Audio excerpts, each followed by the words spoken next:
Give me just a minute. I'm sharing the screen with you all.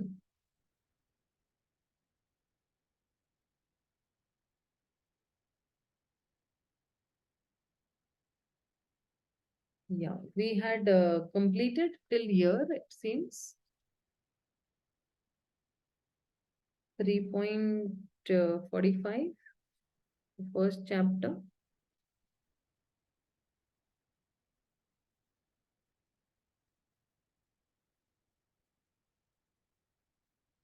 Yeah, we had completed this first chapter and we were supposed to move on to the second chapter, right? Oh, this is a very nice chapter, Remembrance of Lord Krishna. Oh, superb chapter. Superb chapter. Oh, we're going to relish this chapter. Really, really. So many wonderful points. Yeah. Okay, let's see. By the mercy of Krishna, how much we can complete today. So then, Uddhava is replying to all Vidura's inquiries. In the first chapter, Vidura is inquiring Uddhava. And then Uddhava is replying to the, queries. Because when Uddhava inquired about, Krishna, Uddhava couldn't reply because of excessive anxiety and the remembrance of the Lord. So Srila Shukdev Goswami says that इति भगवत पृष्ठ क्षत्र वार्ता प्रियाश्रयाम प्रतिवक्तु न चोत्सेह औकंठ्यात् स्मरितेश्वरः. Sri Shukdev Goswami said, when the great devotee Uddhav was asked by Vidura to speak on the messages of the dearest Lord Krishna, Uddhava was unable to answer immediately due to excessive anxiety at the remembrance of the Lord. So then ahead he says that because he's going to give a little background of who's Uddhava. Okay, यह पांचहान्यो मात्र प्रातराशाय याचित तन्ने छंद्रचयन यस्य सर्पाय बाललीलया. Sushil Prabhu, please do the honors of reading the translation and purport both, if you're there. Hare Krishna. Translation. He was one who, even in his childhood, at the age of 5 years, was so absorbed in the service of Lord Krishna that when he was called by his mother for morning breakfast, he did not wish to have it. Purport. From his very birth, Uddhava was a natural devotee of Lord Krishna, or a Nitya Siddha, a liberated soul. From natural instinct, he used to serve Lord Krishna, even in his childhood. He used to play with dolls in the form of Krishna. He would serve the dolls by dressing, feeding, and worshipping them, and thus he was constantly absorbed in the play of transcendental realization. These are the signs of an eternally liberated soul. An eternally liberated soul is a devotee of the Lord who never forgets him. Human life is meant for reviving one's eternal relation with the Lord, and all religious injunctions are meant for awakening this dormant instinct of the living entity. The sooner this awakening is brought about, the quicker the mission of human life is fulfilled. In a good family of devotees, the child gets the opportunity to serve the Lord in many ways. A soul who is already advanced in devotional service has the opportunity to take birth in such an enlightened family. This is confirmed in Bhagavad-gītā 6.41. Chichinam mitaha gate yoga bhrashto abhijayate. Even the fallen devotees get the opportunity to take his birth in a family of well-situated Brahmana or in a rich, well-to-do mercantile family. In both these families, there is a good opportunity to revive one's sense of God consciousness automatically, because particularly in these families, the worship of Lord Krishna is regularly performed, and the child gets the opportunity to imitate the process of worship called archana. The Pancharatri ki formula for training person in devotional service is simple worship, whereby the neophytes get the opportunity to learn devotional service to the Lord. Maharada Parikshit also used to play with Krishna dolls in his childhood. In India, the children in good families are still given dolls of Lord like Rama and Krishna, or sometimes the demigods, so that they may develop the aptitude of service to the Lord. By the grace of the Lord, we are given the same opportunity by our parents, and the beginning of our life was based on these principles. Hare Krishna. Yeah, thank you, Prabhu. Thank you so much. So then further he says, because see, in his childhood only Uddhava was absorbed in actually worshipping the deity of Krishna. So when his mother used to call him for breakfast, then he did not want to eat even that breakfast. He was so absorbed. So then he's saying that in this third shloka, he's saying that there is no satiation only in the transcendental service of the Lord. If somebody is serving the Supreme Lord, he does not get satiated. वो कभी थकता नहीं है. He does not become satiated. So Uddhava's devotion to the Lord did not become less or slacken when he became old. When he was asked about the Lord's message, he immediately remembered the lotus feet of the Supreme Lord. So this is what is being said in this. Sakatham sevaya tasya kalena jarasam gata prushto vartayam pratibhuryad bhartu padav anusmaram.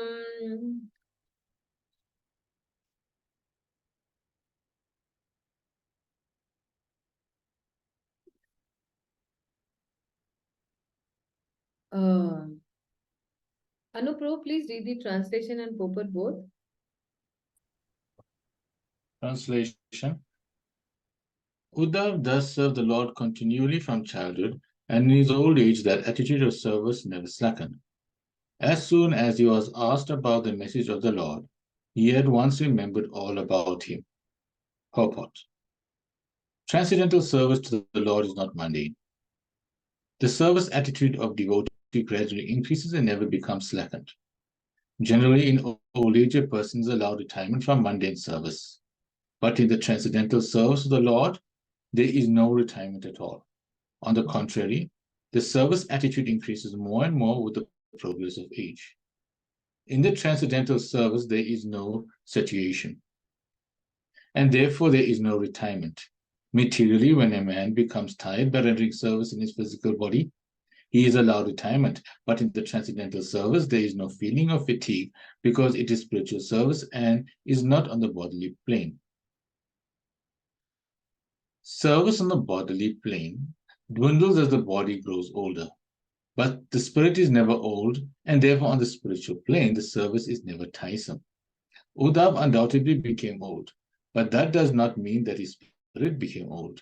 His service attitude matured on the transcendental plane, and therefore as soon as he was questioned by Vidura about Lord Krishna, he at once remembered his Lord by reference to the context and forgot himself on the physical plane. That is a sign of pure devotional service to the Lord, as will be explained later on, Lakshanam, Bhakti Yogas, etc., in Lord Kapil's instructions to his mother devotee.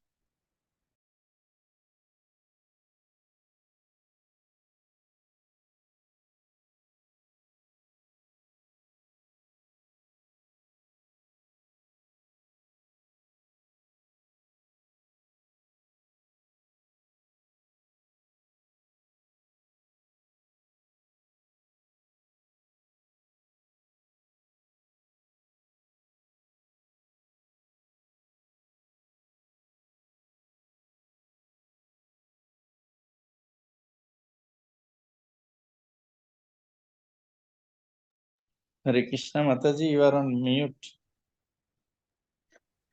Thank you, Prabhu. Thank you so much. I don't know how these things go on mute. Okay. I'm sorry.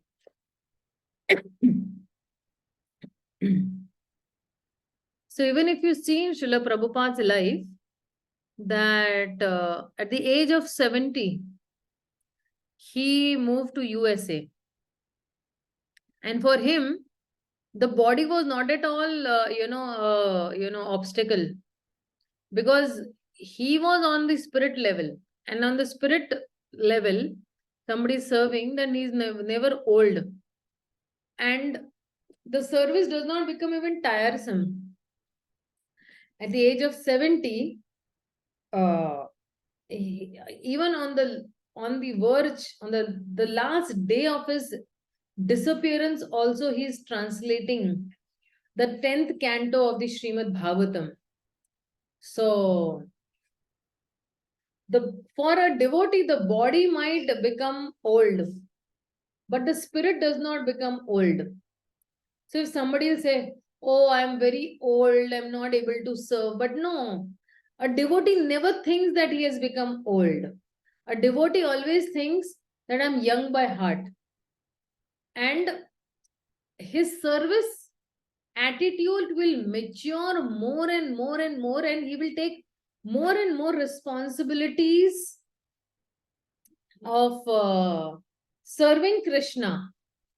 So if somebody will say, oh, I am become very old, my hands and legs are not working, which means what? That after so many years of Krishna consciousness also, if we are thinking that my hands and legs are not working, which means that we need to really think back that I have not matured in my service attitude.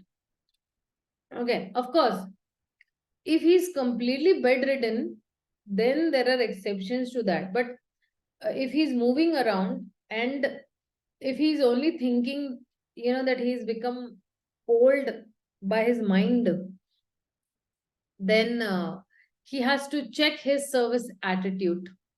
What is his service attitude? Or what is his attitude towards service? And therefore, um, mm, it is very important, even actually for us, this is such a good thing for application point of view, that when a man becomes tired by rendering service in his physical body, he is allowed retirement. But in a transcendental service, there is no feeling of fatigue, because it is spiritual service and it is not on the bodily platform. Like I remember, my first Janmashtami in Delhi. Okay, like that, my first Janmashtami was in Pune only. But when I had gone to Delhi, my first Janmashtami in Delhi I was seeing that there were book distributors who were distributing books in the temple on Janmashtami day. And the next day is Srila Prabhupada's appearance day. So morning, when we came for Mangala Aarti, we are seeing devotees, they have just dropped, down. Of course, everything is actually, covered with carpet and all, but they were dropped down there. That while doing books distribution, so they were so tired. And then when the conch shell, is blown in the temple, that's the time they just get up, from their, tiredness, and they immediately, are standing in the Mangala Aarti.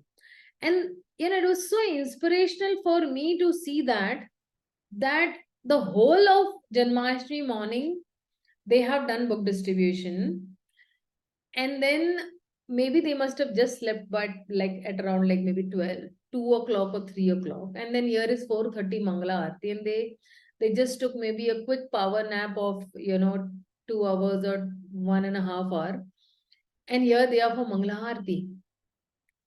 And it became so much of an inspiration seeing them, that I was thinking these people are not on bodily platform at all. These are people on the spiritual plane, and the spiritual level, that book distribution service was so, endearing to them, that they were doing it till the last, till the temple doors did not close at night.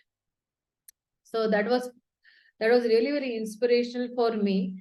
And that's how even seeing them, for me also, then I developed that mood of book distribution, seeing them that, okay, if they can do it, then even we can do it. Of course, I have never done services like they have done, that, you just don't drop dead in the temple hall or the temple premises. But yes, we have that enthusiasm that we want to do it. In your young age, we can do. And old age का कोई भरोसा नहीं है. We can't know that at old age how much services we'll be able to do. Of course, I had heard one more sentence in one of the classes of His Holiness Devamrit Swami Maharaj. He had said that how much physical activity you will do in your young age, in your old age, even if you're disabled and you're not able to get up from your bed, you'll be able to chant your rounds very nicely. You'll be able to chant very peacefully. So that sentence also in Vrindavan struck me a lot. That yes, you have to, work for Krishna. You have to serve Krishna, and in old age you'll be able to actually chant your rounds. So service and chanting, they go hand in hand. Or reading and chanting go hand in hand, service and chanting go hand in hand, because reading is also service only. So when your reading is good, your chanting will be good. And if your chanting is good, then your reading will be good. So they both, like, an example is given that when you eat, you get nourished. And when you sleep, you become more physically active, or you become more fresh. Because all these cells in our body, they get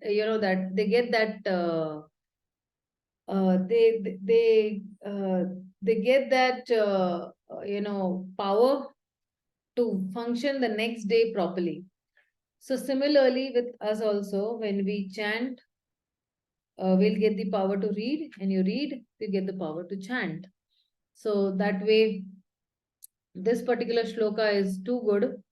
And I like this purport. I like this purport a lot. In fact, I like the second shloka also a lot.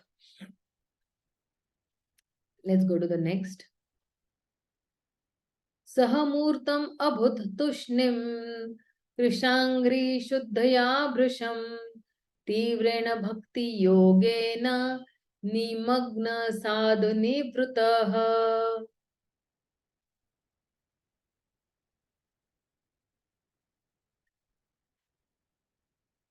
Lakshmi Narayan Prabhu, please do the honors of reading the translation and purport both.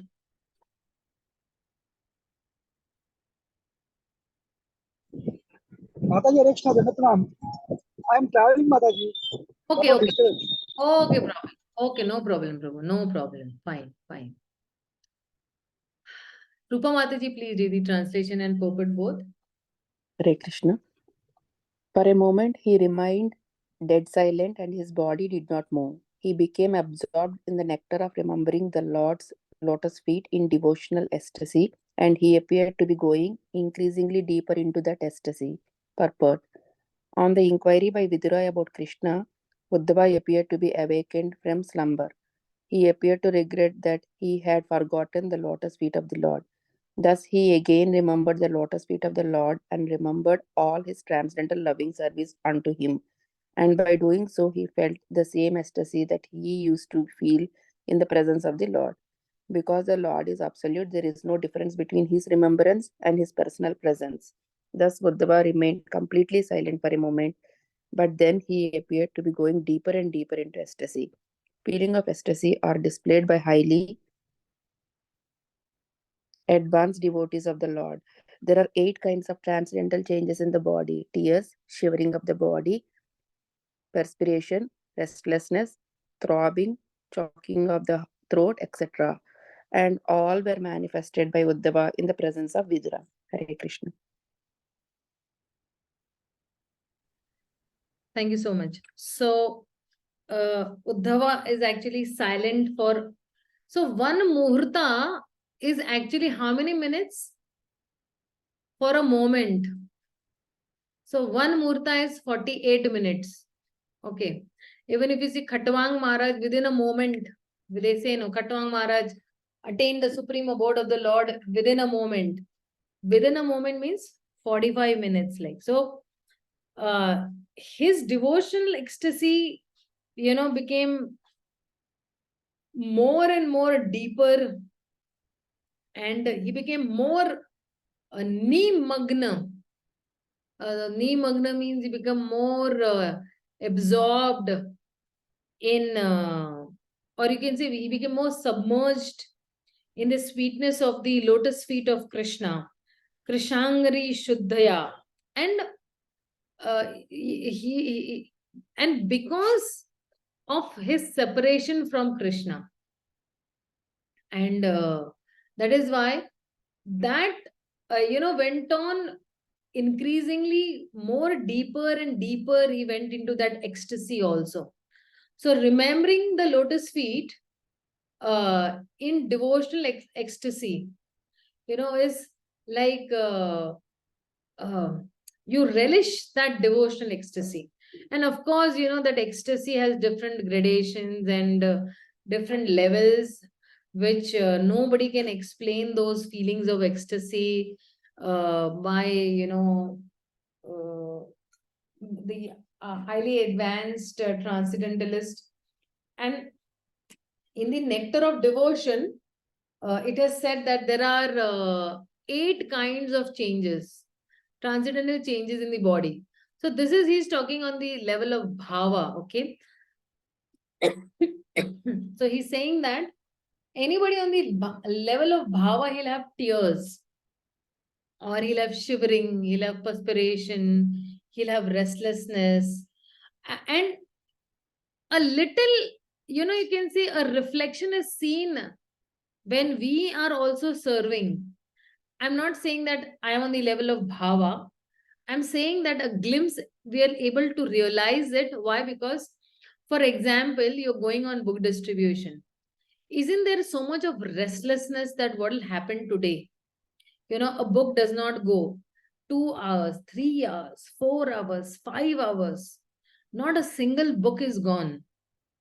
And I'm restless over here. Why is the book not going? Immediately, then I am actually thinking of taking the shelter of the holy name, or the pranam mantra of the spiritual master, pranam mantra of Srila Prabhupada, praying to Prabhupada. That restlessness, that is a glimpse. But this restlessness is the highest level of restlessness, which I am not able to express this. I don't know. I have no experience about this restlessness. So I won't be able to tell much about his restlessness. There is the choking of the throat also. Sometimes, a mother, when she sees the child come from the boarding school, or from, or he has gone to stay at his nani's place, or dadi's place, or, at grandparents' place, and the child comes back after a month. So the mother's, throat is choked up. And out of that love for that child, her throat chokes up. So, she's not able to, actually she's speechless. She's not able to express that how happy she's seeing the child, like, So, of course, there are tears also. And perspiration is like, there is a lot of anxiety, that will I be able to meet my lover or not? Will I be able to, please him or not? What will happen next? So all this perspiration is also there. So these are, symptoms of bhava level. And these are seen in a very minute, but these over there in the spiritual world are 100%, okay? 100% tears, and 100% genuine perspiration, 100% genuine restlessness, throbbing, choking of the throat. These are seen in the spiritual world in 100%. Over here, it might be like maybe 10%, 15%, 20% at the most, that way. Okay, let's see the next. So, now when he, he has these ecstatic symptoms, and seeing the symptoms of Uddhava's bliss, Vidura could understand that, yes, His love for the Lord, is a perfect love for the Supreme Lord. He has perfected his love for the Lord. So let's see. Pulakod bhinna sarvango munjan miladrisha suchaha purnartho lakshitastena sneha prasara samflutaha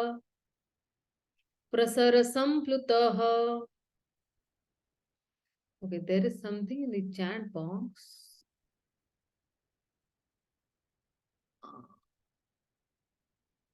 Okay, Rupa Mataji saying that can you please give some insight into the history of Uddhava, whose parents are okay. Where and where was Uddhava Gita told by Krishna to him? Okay, yes, I will just discuss this also, Mataji. Yeah, sure. Okay, somebody read the translation and purport. Priyanka, please read the translation and purport. Hare Krishna. Translation. It was so observed by Vidura that Uddhava had all the transcendental bodily changes due to total ecstasy, and he was trying to wipe away tears of separation from his eyes. Thus, Vidura could understand that Uddhava had completely assimilated extensive love for the Lord. Purport. The symptoms of the highest order of devotional life were observed by Vidura, an experienced devotee of the Lord, and he confirmed Uddhava's perfectional stage of love of God. Ecstatic bodily changes are manifested from the spiritual plane and are not artificial expressions developed by practice. There are three different stages of development in devotional service. The first stage is that of following the regulative principles prescribed in the codes of devotional service. The second stage is that of assimilation and realization of the steady condition of devotional service. And the last stage is that of ecstasy symptomized by transcendental bodily expression. The 9 different modes of devotional service, such as hearing, chanting, and remembering, are the beginning of the process. By regular hearing of the glories and pastimes of the Lord, the impurities in the student's heart begin to be washed off. The more one is cleansed of impurities, the more one becomes fixed in devotional service. Gradually, the activities take the forms of steadiness, firm faith, taste, realization, and assimilation one after another. These different stages of gradual development increase love of God to the highest stage, and in the highest stage, there are still more symptoms such as affection, anger, and attachment, gradually rising in exceptional cases to the Mahabhava stage, which is generally not possible for the living entities. All these were manifested by Lord Śrī Caitanya Mahāprabhu, the personification of love of God. In the Bhakti Rasamrit Sindhu by Srila Rupa Goswami, the chief disciple of Lord Śrī Caitanya Mahāprabhu, these transcendental symptoms displayed by pure devotees like Uddhava are systematically described. We have written a summary study of Bhakti Rasamrit Sindhu entitled The Nectar of Devotion, and one may consult this book for more detailed information on the signs of devotional service. Thank you, Mataji. Hare Krishna. Yeah, thank you so much. So, my constant remembrance of Lord Krishna, Uddhava always lives in Dwarka, or the Lord's abode. And this Uddhava he's a friend of Krishna. So just like Arjuna is the cousin, the Pandava cousin of, Krishna. So while Arjuna was the son of Kunti, so who was Vasudev's sister. So Vasudev had another brother also called Deva-Bhaga. And Uddhava was the son of this Deva-Bhaga, which means what? Chacha ka beta. If Arjuna is Bua ka beta, so Uddhava was Chacha ka beta. And this Uddhava was actually raised in Mathura itself only. He was born in Mathura, and he was raised in Mathura also. So, Uddhava then actually Uddhava is a very intellectual person. And he took education from Brihaspati, who is the guru of the demigods. And he was the first of the Yadavas to actually befriend Krishna when he was bought by Kamsa to Mathura from Vrindavan. So there are many traditions who say that Uddhava grew up with Krishna in Vrindavan, but Uddhava was raised in actually the city Mathura. So Krishna was raised in the village of cowherds, and Uddhava was educated. So Uddhava was a very serious scholar of the scriptures, and Uddhava even so this Uddhava once he was asked to go to Vrindavan and convey some message to these gopis there, and that Krishna what he had made, whatever, because Krishna had made a promise that I will come back to Vrindavan to these gopis. So he said that no, Krishna will never come back. So on the other hand, he has to go to Dwarka and inform everyone. So these are the two events actually. One event is that he has to go and tell the gopis that your Krishna is never going to come back to Vrindavan. And the second instance is that he has to go to Dwarka and inform everyone there that the Yadavas, that whole clan has been destroyed.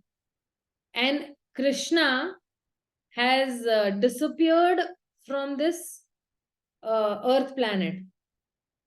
And for Uddhava, both these incidents or both these events were very much difficult. These incidents were, one is he's separated from Krishna, and one is like, he's in pain. And in one instance, then Krishna comes to him and he gives him education. But in the second instance, Krishna leaves him and he goes. He disappears, from this earth planet, and Krishna goes back home, back to his own abode. So when Uddhava goes to Vrindavan, and these, gopis are so eager and anxious, they mistaken Uddhava,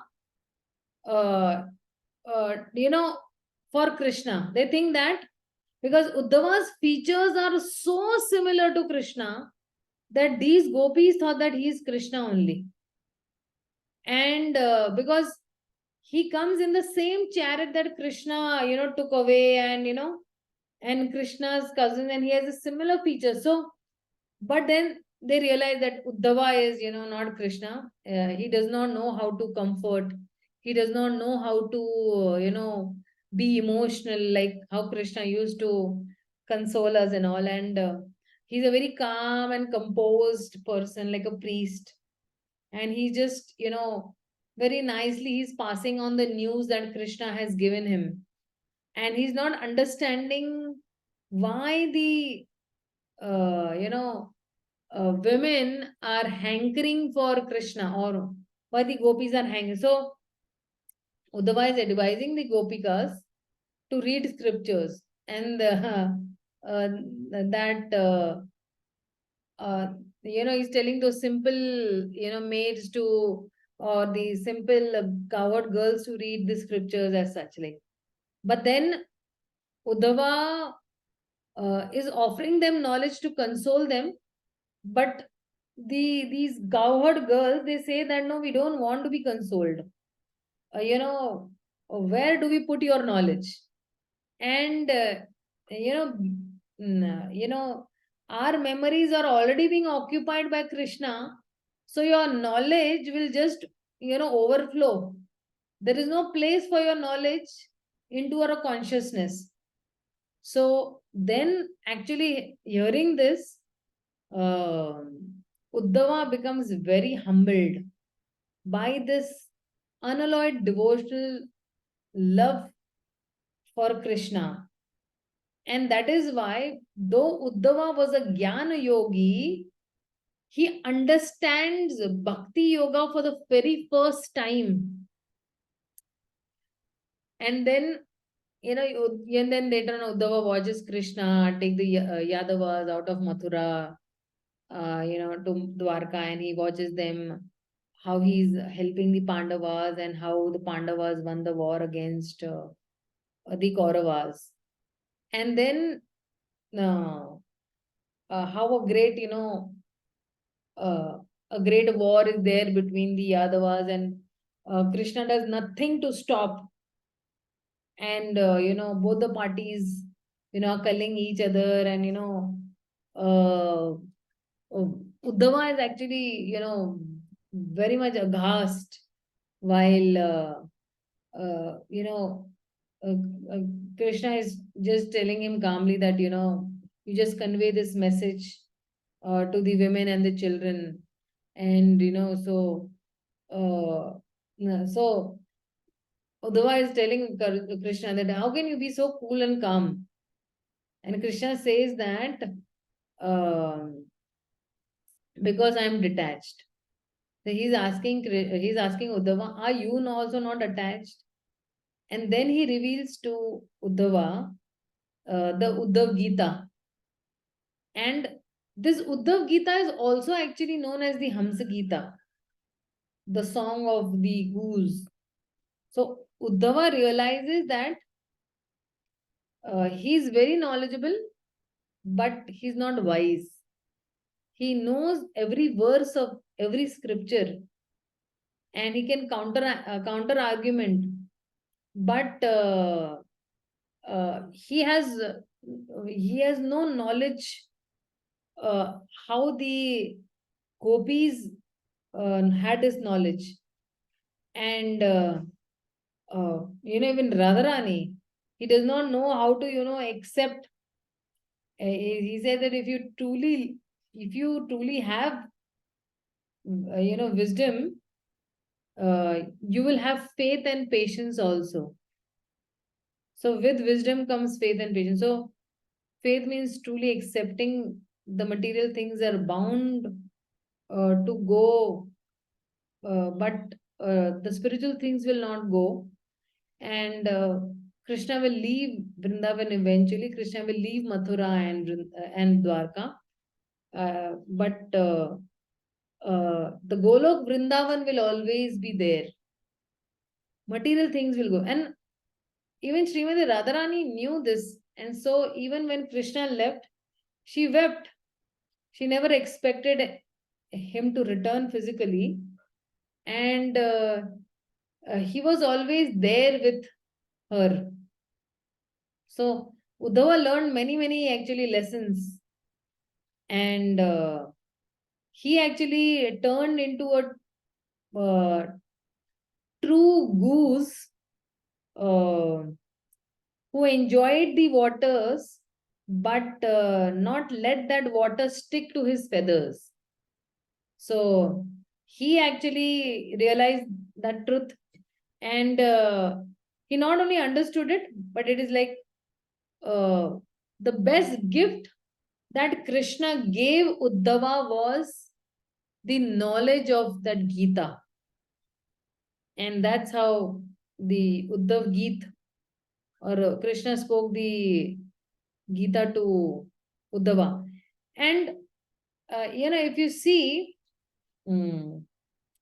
this Uddhav Gita that is there, it's a very big Gita. It's there in the 11th canto of the Bhagavatam.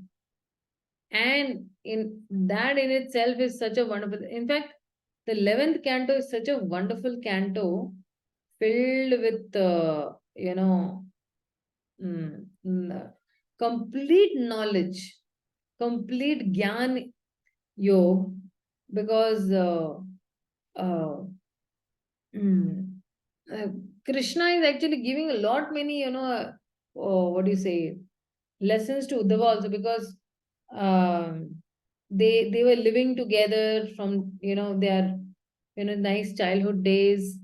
They were they were meeting each other, and so Krishna thought that I should give this knowledge to Uddhava, and that's how that knowledge was given to Uddhava. I have an article which I will pass down. Somewhere I have that article. Just remind me that whole conversation between Krishna and Uddhava. Very nice conversation it is. Some Prabhupada disciple has written that. I don't remember even the name, but I remember that I have that article with me somewhere in my folder. So just remind me and I'll pass on that information and you all can read it. Okay, we'll just go to the next. So then over here, Uddhava, he comes back from the Lord's abode to this human plane, and he spoke to Vidura in a very pleasing mood. Okay. Shanaker Bhagavallokan Punar Bhagavallokan Nrilokam Punar Agataha Vimrujya Netre Viduram Pratyaho Badhva Utsmayan.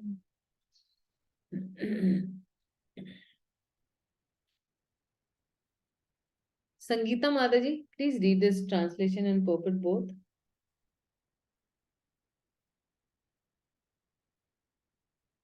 Okay, she's maybe on listening mode.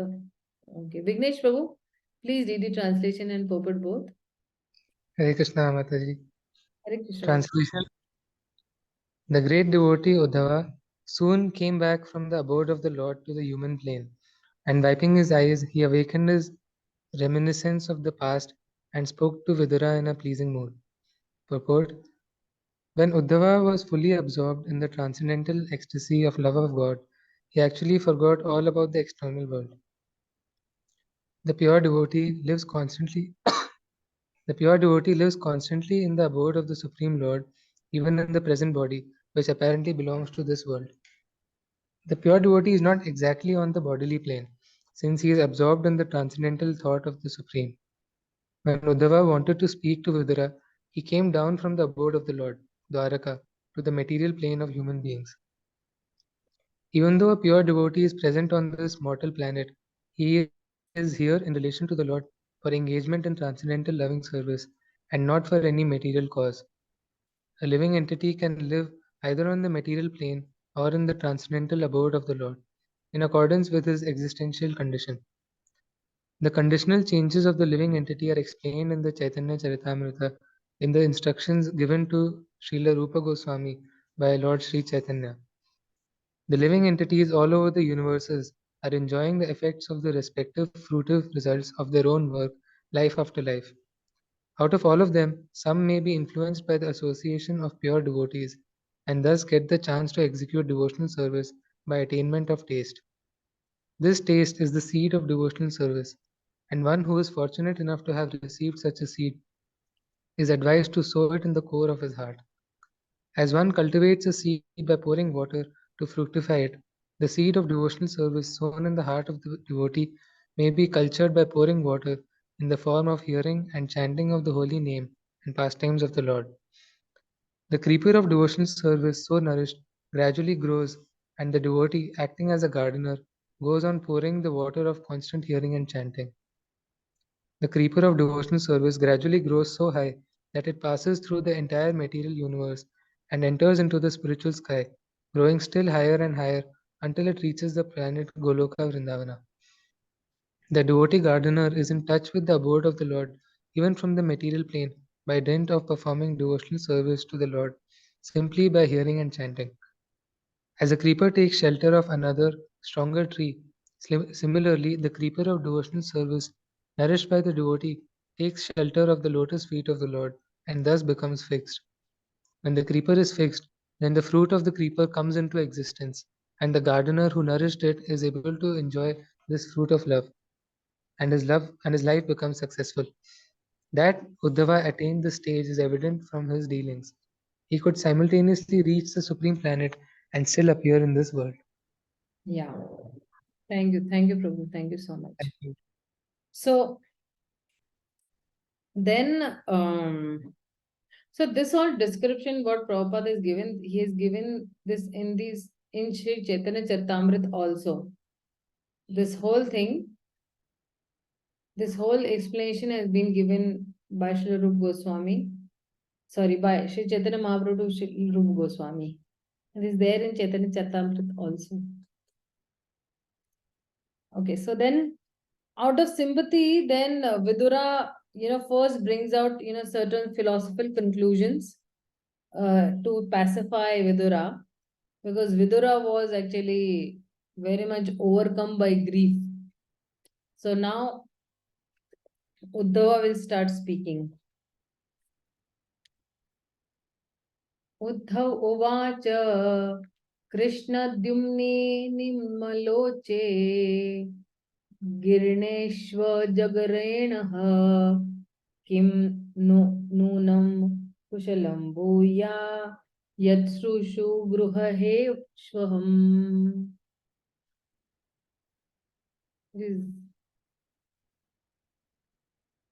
Yeah.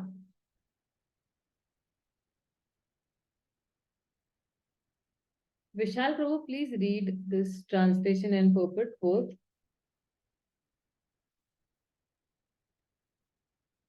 Hare Krishna Mataji. Hare Krishna.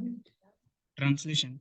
Shri Uddhava said, "My dear Vidur, the son of the world, Lord Krishna has said, and our house has now been swallowed by the great snake of time. What can I say to you about our welfare?" Purport. The disappearance of the Krishna son may be explained as follows. According to the commentary of Sri Vishwanath Chakravarti Thakur, Vidur was struck with great sorrow when he got the hint of the annihilation of the great Yadu dynasty as well as of his own family, the Kuru dynasty. Uddhav could understand the grief of Vidur, and therefore he first of all wanted to sympathize with him by saying that after the sunset, everyone is in darkness. Since the entire world was merged in the darkness of grief, neither Vidura or Uddhav nor anyone else could be happy. Uddhav was as much aggrieved as Vidur, and there was nothing further to be said about their welfare. The comparison of Krishna to the sun is very appropriate. As soon as the sun sets, darkness automatically appears, but the darkness experienced by the common man does not affect the sun itself, either at the time of sunrise or of sunset. Lord Krishna's appearance and disappearance are exactly like that of the sun.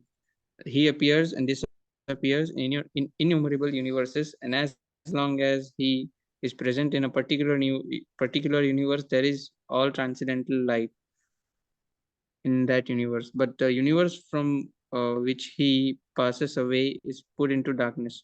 His pastimes, however, are everlasting. The Lord is always present in some universe, just as the sun is present in either the eastern or western hemisphere. The sun is always present either in India or in America.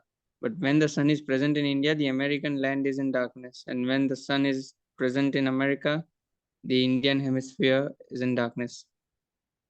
As the sun appears in the morning and gradually rises to the meridian and then again sets in one hemisphere while simultaneously rising in the other, so Lord Krishna's disappearance in one universe and the beginning of his different pastimes in another take place simultaneously. As soon as one pastime is finished here, it is manifested in another universe, and thus his Nitya Lila or eternal pastimes are going on without ending. As the sunrise takes place once in 24 hours, similarly the pastimes of Lord Krishna take place in a universe once in a daytime of Brahma, the account of which is given in the Bhagavad-gītā as 4.3 billion solar years. But whatever the Lord is present, all his different, but wherever the Lord is present, all his different pastimes as described in the revealed scriptures take place at regular intervals. As at sunset, the snakes become powerful, the thieves are encouraged, ghosts become active, the lotus becomes disfigured, and the Chakravarti and Chakravaki. This Chakravaki, bird. yeah, Chakravaki laments. So, with the disappearance of the Lord of Lord Krishna, the atheists feel enlivened, and the devotees become sorry. Thank you, Mataji. So ahead he says, Durbhago Batalokasya Yadavo Nitaramapi Ye Samvatsanto Na Vidurahari Meena Evo Dupam Maha. Vrinda, please read the translation and purport both. Translation: This universe with all its planets is most unfortunate, and even more unfortunate are the members of the other dynasty because they could not identify Lord Hari as the personality of Godhead any more than the fish could identify the moon. Purport: Uddhava lamented for the unfortunate persons of the world who could not recognize Lord Krishna in spite of seeing all his transcendental godly qualities. From the very beginning of his appearance within the prison bars of King Kamsa up to his Mausala Leela, although he exhibited his potencies as the personality of Godhead in the six opulences of wealth, strength, fame, beauty, knowledge, and renunciation, the foolish persons of the world could not understand that he was Supreme Lord. Foolish persons might have thought him an extraordinary historic figure because they had no intimate touch with the Lord.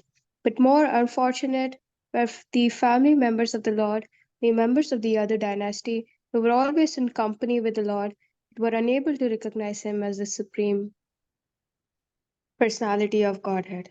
Uddhava lamented his own fortune also, because although he knew Krishna to be the Supreme Personality of Godhead, he could not properly use the opportunity to render devotional service to the Lord. He regretted everyone's misfortune, including his own. The pure devotee of the Lord thinks himself most unfortunate. That is due to excessive love for the Lord and is one of the transcendental perceptions of viraha, the suffering of separation. It is learned from the revealed scriptures that the moon was born from the milk ocean. There is a milk ocean in the upper planets, and there Lord Vishnu, who controls the heart of every living being as Paramatma, the super soul, resides as the Kshirodakshaya Vishnu. Those who do not believe in the existence of the ocean of milk because they have experience only of the salty water in the ocean should know that the world is also called the go, which means the cow. The urine of a cow is salty, and according to Ayurveda medicine, the cow's urine is very effective in treating patients suffering from liver trouble. Such patients may not have any experience of the cow's milk because milk is never given to liver patients. But the liver patient may know that the cow has milk also, although he has never tasted it.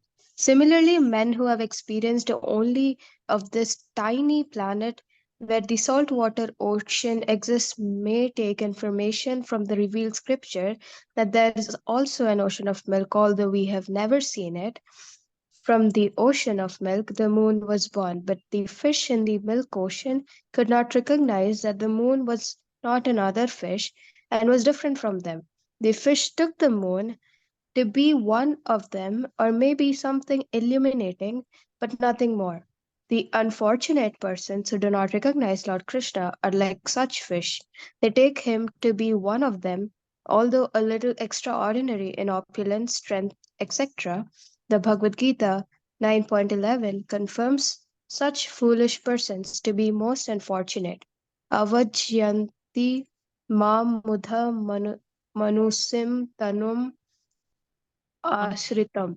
Hare Krishna. Thank you so much. So, Rupa Mataji is asking about this Mausala Leela.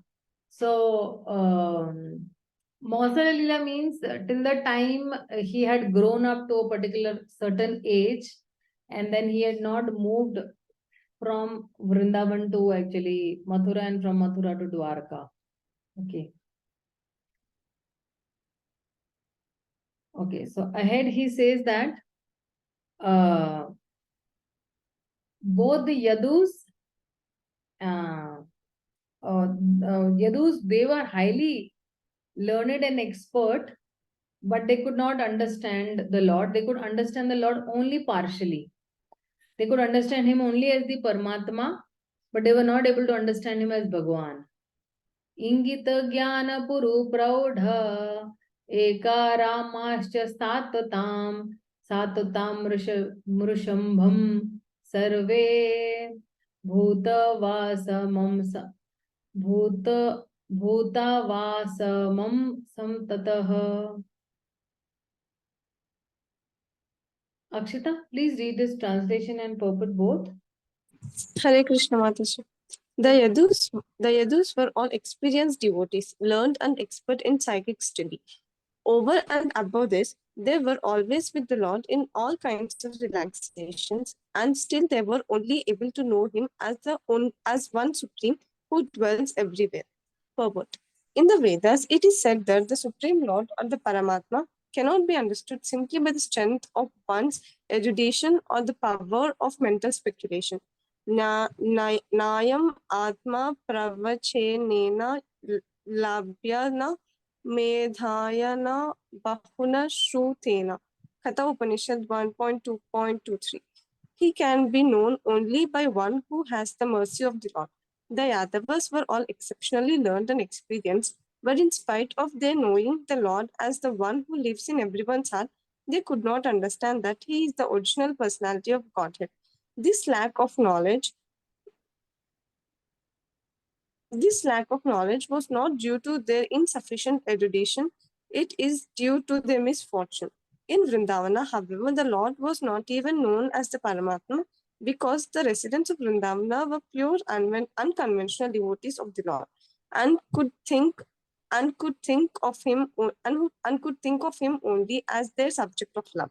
They did not know that he is the Supreme Personality of Godhead. The Yadus, or the residents of Dwaraka, however, could know Lord Krishna as Vasudeva, or the super soul living everywhere, but not as a Supreme Lord. As the scholars of the Vedas, they verified the Vedic hymns Evo Deva Sarva Bhuta Divasa Antaryami and Vishnam Paradevata. The Yadus therefore accepted Lord Krishna as a super soul incarnated in their family and not more than that. Yeah, thank you so much. But still the Yadus are glorious. Why? Because they had the opportunity to associate with Krishna and serve him. And that is why these devotees are very much different from the atheistic people. Imagine associating with the Supreme Lord, and that is why the Yadus are very much glorious, because they got to associate with Krishna. So the devotees will just halt over here, and tomorrow we'll continue from the 10th shloka. So thank you so much for joining in this Śrīmad-Bhāgavatam class. Śrīmad-Bhāgavatam ki jai, Gaur Bhakta Vrind ki jai, Srila Prabhupada ki jai, Hare Krishna. Thank you, Mataji.